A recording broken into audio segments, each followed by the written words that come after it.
Hello everyone, ನಮ್ಮ video mocktail ಚಾನಲ್ಗೆ welcome. ಇವತ್ತಿನ ರೆಸಿಪಿ ಕಾಜು ಮಟರ್ ಮಸಾಲ. ಇದನ್ನು ಹೇಗೆ ಮಾಡೋದಂತ ನೋಡ್ಕೊಂಬರೋಣ ಬನ್ನಿ. ಮೊದಲಿಗೆ ಒಂದು ಬಾಳ್ನಿನ ಕಾಸಕ್ಕಿಟ್ಟು ಅದರೊಳಗೆ 1 ಚಮಚ ತುಪ್ಪ 2 ಚಮಚ ಎಣ್ಣೆ ಹಾಕಿ ಕಾಯಿಸ್ಕೊಳ್ರಿ. ಇದು ಹಾಕೋದ್ರಿಂದ ತುಪ್ಪದ ಫ್ಲೇವರ್ ತುಂಬ ಚೆನ್ನಾಗಿ ಬರ್ತೈತಿ. ಎಣ್ಣೆ ಕಾದ್ಮೇಲೆ ಇದಕ್ಕೆ 3 ಲವಂಗ, 1 ಏಲಕ್ಕಿ, ಹಾಗೆ ಚಕ್ಕೆ, ಪಲಾವ್ ಎಲೆ, 1 ಸ್ಪೂನ್ ಜೀರಿಗೆನ ಹಾಕಿ ಕಲಿಸ್ಕೊಳ್ರಿ. ಇದನ್ನು ಹಾಕುವಾಗ ಲೋ ಫ್ಲೇಮಲ್ಲಿ ಇಟ್ಕೊಳ್ರಿ.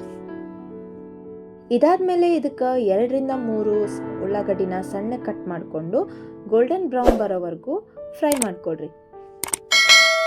ಫ್ರೈ ಮಾಡ್ಕೊಳ್ಳುವಾಗ ಮೀಡಿಯಂ ಫ್ಲೇಮ್ನ ಇಟ್ಕೊಳ್ರಿ.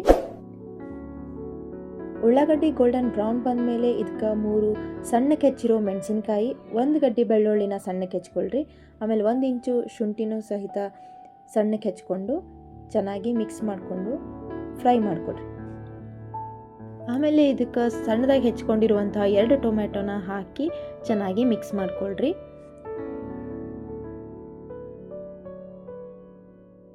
ಉಳ್ಳಾಗಡ್ಡಿ ಟೊಮೆಟೊ ಎಲ್ಲ ಚೆನ್ನಾಗಿ ಬೆಂದಾದ್ಮೇಲೆ ಇದಕ್ಕೆ ಒಂದು 7 ರಿಂದ 8 ಗೋಡಂಬಿನ ಸಣ್ಣದಾಗಿ ಕಟ್ ಮಾಡಿ ಹಾಕ್ಕೊಳ್ರಿ. ಹಾಕಿ ಚೆನ್ನಾಗಿ ಕಲಿಸ್ಕೊಂಡಾದ್ಮೇಲೆ ಒಂದು ಲಿಡ್ನ ಇದ್ರ ಮೇಲೆ ಕ್ಲೋಸ್ ಮಾಡಿ ಒಂದು 5 ನಿಮಿಷ ಇದನ್ನು ಚೆನ್ನಾಗಿ ಬೇಯಿಸ್ಕೊಳ್ರಿ.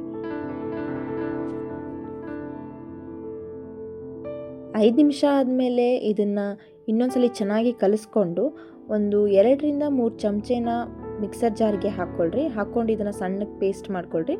ಇದೆಲ್ಲ ಲಾಸ್ಟಿಗೆ ಆ್ಯಡ್ ಮಾಡಬೇಕಾಗ್ತದೆ.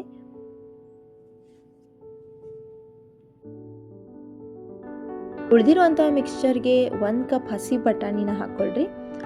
10 ರಿಂದ 12 ಗೋಡಂಬಿನ ಹಾಕಿ ಚೆನ್ನಾಗಿ ಕಲಿಸ್ಕೊಳ್ರಿ. ಇಲ್ಲಿ ಗೋಡಂಬಿನ ಸಣ್ಣದಾಗಿ ಕಟ್ ಮಾಡ್ಕೋಬೇಕಂತೇನಿಲ್ಲ.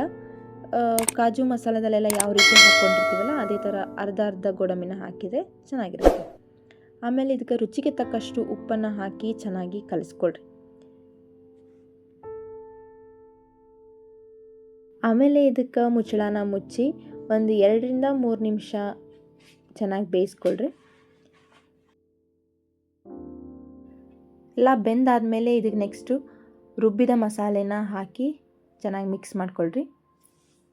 ಮನೇಲಿರೋ ಇಂಗ್ರೀಡಿಯೆಂಟ್ಸ್ನ ಬಳಸ್ಕೊಂಡು ತುಂಬ ಟೇಸ್ಟಿಯಾಗಿ ಹಾಗೆ ಕ್ವಿಕ್ಕಾಗಿ ಮಾಡುವಂಥ ರೆಸಿಪಿ ಇದು. ಆಮೇಲೆ ಇದಕ್ಕೆ 1 ಸ್ಪೂನ್ ಖಾರದ ಪುಡಿ, 1 ಸಣ್ಣ ಸ್ಪೂನ್ ಧನಿಯಾ ಪುಡಿ, ಅರ್ಧ ಸ್ಪೂನ್ ಜೀರಿಗೆ ಪುಡಿ, ಅರ್ಧ ಸ್ಪೂನ್ ಅರಿಶಿಣದ ಪುಡಿ ಹಾಕಿ ಕಲಿಸ್ಕೊಳ್ರಿ. ಆಮೇಲೆ ಇದಕ್ಕೆ ಒಂದು ಅರ್ಧ ಸ್ಪೂನ್ ಕಸೂರಿ ಮೇಥಿನ ಹಾಕೋಬೇಕು. ಅರ್ಧ ಕಪ್ ನೀರು ಹಾಕ್ಕೊಂಡು ಚೆನ್ನಾಗಿ ಕಲಿಸ್ಕೊಳ್ರಿ. ಮತ್ತೆ ಇದಕ್ಕೊಂದು ಲಿಡ್ ಕ್ಲೋಸ್ ಮಾಡಿ ಒಂದು 5 ನಿಮಿಷ ಚೆನ್ನಾಗಿ ಬೇಯಿಸ್ಕೊಳ್ರಿ. ಹಾಗೆ ನೀವೇನಾದರೂ ಫಸ್ಟ್ ಟೈಮ್ ನಮ್ಮ ಚಾನಲನ್ನು ನೋಡ್ತಾ ಇದ್ದರೆ ಪ್ಲೀಸ್ ಸಬ್ಸ್ಕ್ರೈಬ್ ಮಾಡೋದನ್ನು ಮರಿಬೇಡಿ. ನೋಡಿ, 5 ನಿಮಿಷ ಬೇಯಿಸ್ಕೊಂಡಾದಮೇಲೆ ಇದಕ್ಕೆ 1 ಸ್ಪೂನ್ ಗರಂ ಮಸಾಲೆ ಹಾಕಿ ಕೆನೆನ 2 ಸ್ಪೂನ್ನ ಕೆನೆನ ಹಾಕ್ಕೊಳ್ರಿ. ಇದು ಸಖತ್ ಟೇಸ್ಟ್ ಕೊಡ್ತೈತಿ. ಇಷ್ಟೆಲ್ಲ ಹಾಕಿ ಚೆನ್ನಾಗಿ ಒಂದು 5 ನಿಮಿಷ ಬೇಯಿಸ್ಕೊಂಡ್ಬಿಟ್ರೆ ನಮ್ಮ ಕಾಜು ಮಟರ್ ಮಸಾಲ ರೆಡಿ ಆಗುತ್ತೆ. ಈ ಕಾಜು ಮಟರ್ ಮಸಾಲ ಚಪಾತಿ, ಪರೋಟ, ನಾನ್ ರೊಟ್ಟಿ ಎಲ್ಲದಕ್ಕೂ ಬೆಸ್ಟ್ ಕಾಂಬಿನೇಷನ್ ಅಂತ ಹೇಳ್ಬೋದು. ಸೊ ನೀವು ಕೂಡ ಟ್ರೈ ಮಾಡಿ, ತಪ್ಪದೇ ಟ್ರೈ ಮಾಡಿ. ಹಾಗೆ ಹೇಗಾಗಿತ್ತು ಅಂತ ಹೇಳಿ ಕಮೆಂಟ್ ಮಾಡಿ.